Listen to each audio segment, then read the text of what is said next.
Alors coucou à tous, on se retrouve pour le December Daily de cette année. Et je vais commencer tout de suite par la structure. Donc vous aurez besoin de 2 cartonnettes de 22 par 18 et de 2 autres morceaux qui font toujours 18 mais par 4,2. Vous allez comprendre au fur et à mesure du montage là où je vais en venir.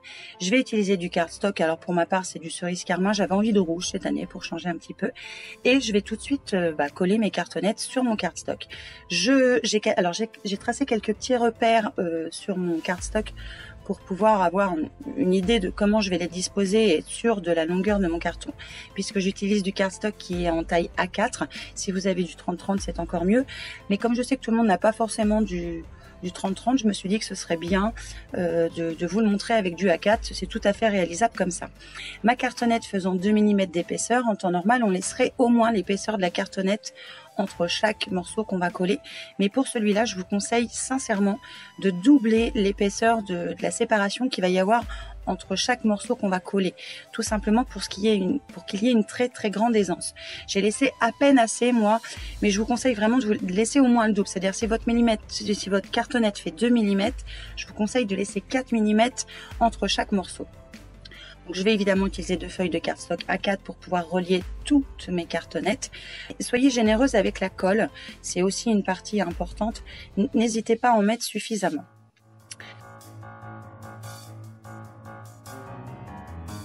Une fois que j'ai collé toutes mes cartonnettes, je vais pouvoir découper mes angles.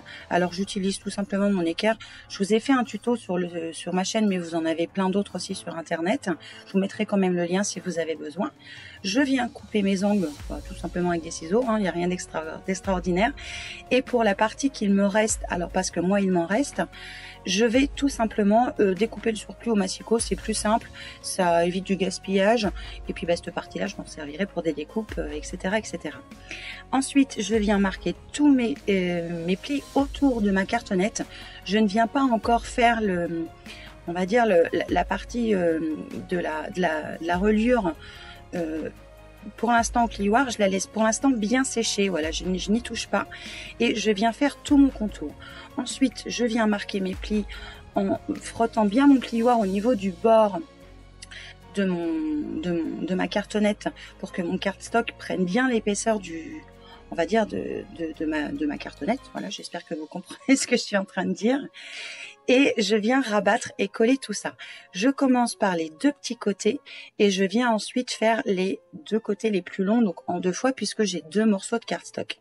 N'hésitez pas à mettre suffisamment de colle puisque votre cartonnette va boire la colle. Donc voilà, n'hésitez pas à en mettre beaucoup, c'est pour ça que vous voyez peut-être que j'en mets beaucoup. C'est tout simplement parce que mon carton va vraiment boire la colle et je veux quand même qu'il y en ait assez pour que ça tienne mon cardstock. Donc je prends bien mon temps à cette étape, je replie bien mes angles, je rabats bien mes côtés. Alors vous pouvez le faire avec du double face si vous en avez envie. Moi je préfère le faire avec de la colle. J'ai jamais eu de soucis, ça tient très bien et ça ne bouge pas par la suite. Je marque aussi les plis qui sont à hauteur de ma reliure.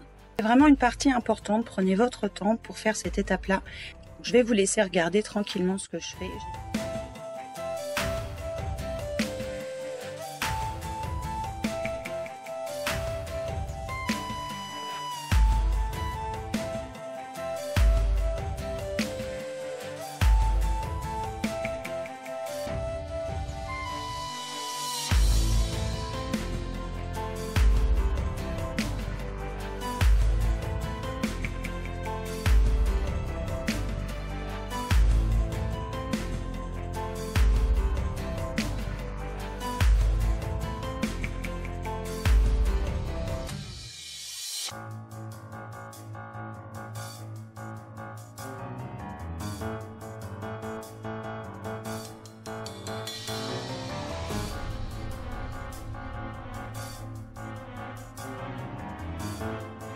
Une fois que j'ai fait cette partie-là, je vais venir découper un morceau pour faire la partie centrale de ma reliure.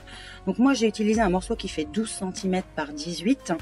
Et ce que je vais faire, c'est que pour être sûr de à peu près à un endroit où je vais le mettre, je vais me servir de ce morceau pour tracer, on va dire, une petite trame pour pouvoir mettre ma colle au bon endroit et avoir un repère de la position de ce cardstock.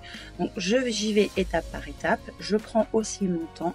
Donc j'applique de la colle un petit peu et aussi au niveau de la jointure, je marque bien les plis et là je marque bien mon pli, mon premier pli central de ma reliure. Je continue progressivement à en coller tout en prenant vraiment mon temps et en appuyant bien avec mon plioir pour que on va dire mon morceau tienne bien, qu'il soit bien marqué, qu'il ne bouge plus, que ma colle est bien prise. Voilà, c'est une étape vraiment importante sur laquelle je ne peux que vous conseiller de prendre votre temps et vraiment de faire étape par étape, de façon à ce que vos morceaux soient bien encollés et qu'au niveau de vos plis, ça ne bouge plus. Donc, je prends vraiment mon temps, je remarque les plis, je reviens sur ce que je viens de faire. Je n'hésite pas vraiment voilà, à bien appuyer avec mon plioir pour que mon morceau soit bien encollé. Ensuite, je vais venir coller tout simplement les deux autres côtés.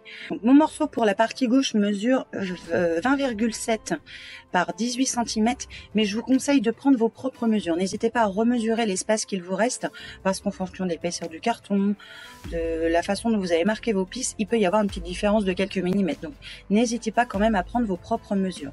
Moi, je vous mettrai toutes mes mesures sur le blog, mais revérifiez quand même vous, c'est quand même plus simple. Donc, je fais pareil des deux côtés. Et ma partie droite mesure 21 cm par 18 cm de haut, puisque en fait j'ai l'épaisseur de mon carton, donc ma cartonnette, mon cardstock va mesurer 18 cm comme ma cartonnette, et je viens appliquer suffisamment de colle pour que mes morceaux soient très très bien encollés. Je vous conseille aussi le pinceau, hein, c'est l'outil quasiment indispensable. Ensuite, je vais pouvoir plier donc mon carton puisque c'est suffisamment sec, et pour le pli du milieu je vais en fait le faire à l'envers. Donc je vais marquer mes plis des deux côtés et je vais venir replier ensuite cette partie centrale qui va venir faire comme un W, voilà, un W, et je vais bien plier de façon à pouvoir avoir quelque chose qui se referme sur lui-même et quelque chose qui tienne ouvert. Et vous allez vite comprendre qu'en fait mon mini va avoir des anneaux sur le haut et que ça va faire comme un système de chevalet. Donc, je remarque bien mes plis pour qu'ils ne se cassent pas surtout. Ensuite je vais mater avec du papier à motif l'extérieur, et j'ai choisi cette colichon, c'est Stampin' Up, qui est juste magnifique. Je vous mettrai le lien de toute façon sur le blog, et je vais venir coller mes 4 parties. Ensuite, je vais venir marquer avec un crayon de papier un repère à 4,5 cm de chaque bord et à 1,5 cm du haut. Et je vais venir perforer avec la crocodile. Alors j'ai eu un petit couac au montage, mais c'est pas grave. Comme il faut faire pareil sur les deux côtés, c'est pas très gênant. Donc vous voyez là, je viens percer en fait tout simplement le tout pour pouvoir y passer des anneaux. Et pour que mes anneaux n'abîment pas ma couverture, je vais venir mettre des petits œillets. C'est pour ça que j'ai utilisé la crocodile. Si vous n'en avez pas, c'est pas catastrophique, hein. Vous pouvez très bien utiliser après soit un anneau tout seul, soit même du ruban. Et vous voyez en fait ma couverture se replie. Je viens positionner mes anneaux et vous voyez, je pose mes anneaux avec l'attache au milieu, chose que me suis rendu compte après, hein, donc vous avez un petit décalage dans la vidéo, mais vous inquiétez pas, c'est plus simple de les passer comme ça, et l'avantage c'est qu'après vous allez pouvoir rajouter les feuilles que vous voulez sans que on va dire la pliure de l'anneau vous gêne. Pour les pages de ce December Daily, j'ai utilisé des cardstocks de la même couleur. Alors mon cardstock mesure 17 cm par 21,3 et j'ai utilisé en fait la couverture pour pouvoir positionner mes trous. Donc j'ai tout simplement, comme vous le verrez à l'écran, je me suis fait des petits repères, j'ai fait un petit pointage au crayon de papier et j'ai percé. Vos pages vont tout simplement tourner autour des anneaux et vous aurez de l'aisance, de la taille, de la place, tout ce que vous m'avez demandé. Je vous montrerai évidemment la déco de ce December Daily au fur et à mesure, puisque oui, mes enfants m'ont demandé de faire des calendriers de l'Avent tous les jours, donc on va le faire. Donc j'espère que ce petit tuto vous aura plu. Je vous fais évidemment plein de bisous et je vous dis à très vite pour une nouvelle vidéo. Ciao!